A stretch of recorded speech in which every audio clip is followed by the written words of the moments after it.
Hello students, welcome back to our channel Empower Tutorials, and we were discussing about the topic quadratic equation. Before this we have already uploaded two videos where I told you what is a quadratic equation and how to find out a given equation is quadratic or not. Now let me go ahead with this topic. You will be getting this kind of a question. Say, before that I need to remind you that in a quadratic equation, the variable has two values. Whatever is the variable given in the equation, it might be x, y, z, whatever, it always will have two values. So let us see one question here, that is x is equal to, let me change my marker.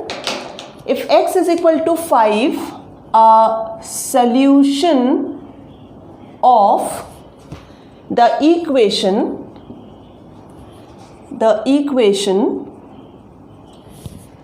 2x square minus 7x plus 9 equal to 0. We need to find out that whether x is equal to 5 is a solution of this given equation or not. So how to do this? This is a given quadratic equation. Write it down. 2x square minus 7x plus 9 equal to 0. Now to check it whether x is equal to 5 is one of the solution of this equation or not, we need to put the value of x 5 and we need to see whether it is satisfying the equation or not. As I mentioned before that in a quadratic equation the variable has got two values. Among them, one of the value is given to us and we have to verify whether this is a value of this equation or not, whether this is a root of this equation or not. So what we are going to do is, we will take the left hand side of the equation, that is 2x square minus 7x plus 9, and we are going to put x is equal to 5 in place of x is over here. So it will be 2 into 5 square minus 7 into 5 plus 9. So that gives you 5 into 5, 25 into 2, that's 50 minus 35 plus 9. 50 plus 9 is 59 minus 35, which will give you 424. So is it equal to the right hand side? In the right hand side of the equation we are given 0, which is not equal to the right hand side. Hence we can say that x is equal to 5 is not a solution of this. So we will write x is equal to 5 is not a solution of 2x square minus 7x plus 9 equal to 0.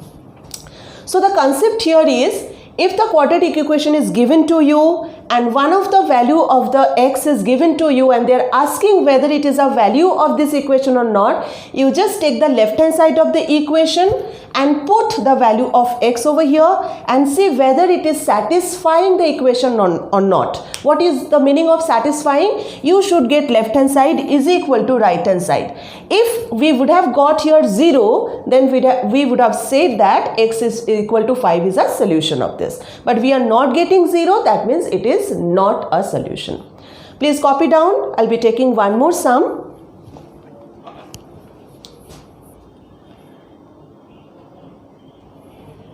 Yeah. So let us do one more sum.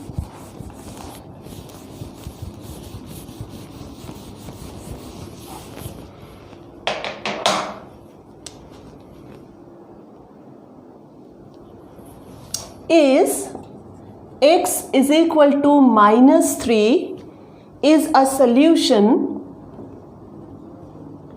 of the equation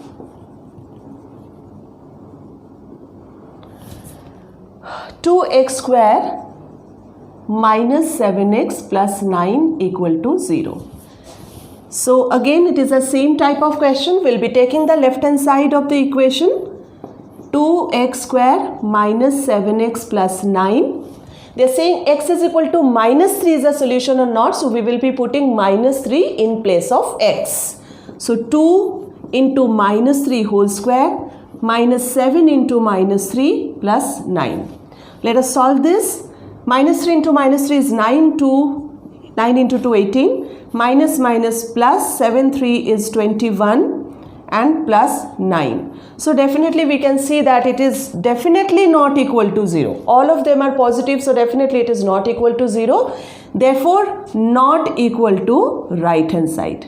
So we can say that x is equal to minus 3 is not a solution of 2x square minus 7x plus 9 equal to 0.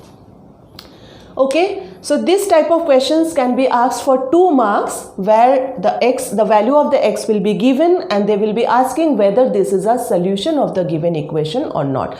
So you just have to substitute the value of the x in the equation and need to check whether it is satisfying the equation or not. If it satisfies, then it will be a solution. If it doesn't satisfy, that means it is not a solution of the equation. Let us take one more example.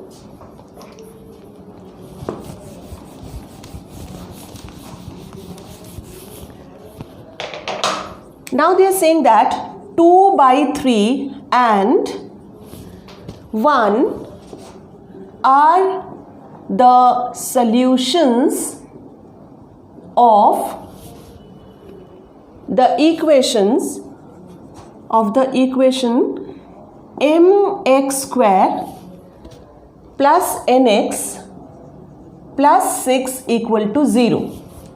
Find the value of m and n. Find the value of m and n. So now it is already given in the question that 2 by 3 and 1, this is 1, okay, 2 by 3 and 1 are the solutions of this equation. It is already given. That means what we are going to do, we are going to take the equation mx square plus nx plus 6 equal to 0. Now since 2 by 3 is a solution, we will put 2 by 3 in place of x and we will get one equation with m and n. Let us see. M into 2 by 3 whole square plus n into 2 by 3 plus 6 equal to 0. Solve it. M into 4 by 9 plus 2n upon 3 plus 6 equal to 0. Let's take the LCM, which is 9 here. So it will be 4m plus 3 into 3, 9, 3 to the 6n plus 6, 9, 54 equal to 0. Get 9 on the other side and make it 0. So finally we'll be getting 4m plus 6n plus 54 equal to 0 into 9, that's 0. Okay, now we can see all the terms 4, 6 and 54, all these terms are divisible by 2. So we will divide all the terms by 2 and make it a small equation. So finally we get 2m plus 3n plus 27 equal to 0. This is my equation number 1. So I got one equation when I put x equal to 2 by 3. Similarly, the other solution of this equation is 1. So now we are going to put x is equal to 1 and we will be getting another equation like this, and then we'll be solving these two equations simultaneously. You have done simultaneous linear equation in 9th standard. So accordingly, so m into 1 square plus n into 1 plus 6 equal to 0. So we get m plus n plus 6 equal to 0. This is my second equation. Now see, this is 2m plus 3n plus 27 equal to 0. This is m plus n plus 6 equal to 0. We can use the elimination method. So multiply, we will eliminate m. So multiply equation 2 by 2, because we have to make the coefficient of m same. So equation 2 should be multiplied by 2. This becomes 2m plus 2n plus 12 equal to 0. This is suppose equation number 3. Now this is also 2m, this is also 2m, both of them are having the same sign. So to cancel it out, we have to subtract both the equations. So let us do 1 minus 3. Equation 1 minus equation 3. We'll write equation number 1 here. 2m plus 3n plus 27 equal to 0. And equation number 3, that is 2m plus 2n plus 12 equal to 0. Now while subtraction, we have to change the sign of the second equation. So change it to minus. This is also minus. This is also minus. 2m and 2m gets cancelled. 3n minus 2n will give you n. 27 minus 12 will give you 15. So n is equal to minus 15. We got the value of n as minus 15. Now we are going to put this value in either of these three equations to get the value of n. Let me just rub this part and continue here. So I'll be putting the value of n in either of these three. Let us find out the smallest equation where we should put. I think this is the smallest equation, m plus n plus 6 equal to 0. So just write down putting n is equal to minus 15 in equation 2. So m plus, in place of n we are going to write minus 15 plus 6 equal to 0. So m minus 15 plus 6 will give you minus 9 equal to 0. Therefore m is equal to 9. That's all. So we got the value of m and n. So what did we do? I'll just summarize this question again. They have given us two values of x, and they already told that those two values are the solution of the given quadratic equation. And in the quadratic equation, we have to find out m and n. So what did we do? We first put one value of x and we got one equation with m and n. We then put the second value of x, we got another equation with m and n, and then we solved these two equations by simultaneous linear equation. I use the elimination method here. You may use substitution method or cross multiplication method, which you have already learnt, to find out the value of m and n. So that is it for today. In the next video, we are going to come with the solution, how to solve a quadratic equation, the different methods to solve quadratic equation. So stay tuned to our channel and give us a like if you like the video. Thank you so much.